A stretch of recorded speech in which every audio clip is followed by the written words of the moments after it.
Paolo Latini. Granitico centrale di difesa di mister Alberto Loi. Possesso della Roma che va a tiro dalla distanza, filtra il pallone e c'è il gol con deviazione di Daniele Paoli. È l'1-0 della Roma, calcio 8. Là. Controlla il numero 8. Bella l'apertura per Seferi. Serie di finta, se ne va col dribbling secco, prova con il mancino Seferi. 2-0 della Roma, calcio 8. Da solo Seferi salta l'avversario e la mette lì dove Ortame non può arrivare. Sotto la nostra postazione Martino.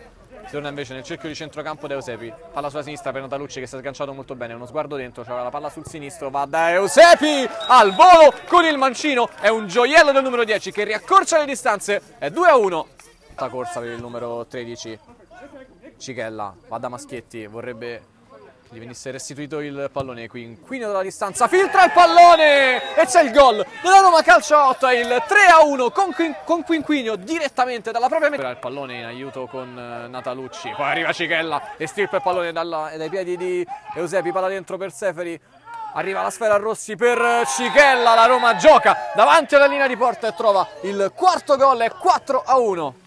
Appoggiandosi da Latini, verticalizzazione per Aliberti che cercava la sponda per Martino, allargano le braccia ai giocatori del Footballetto Roma Nord, intanto Seferi è già dall'altra parte, salta Ortame, è il 5-1 della Roma calcio 8 che vede davvero vicino lo striscione del traguardo.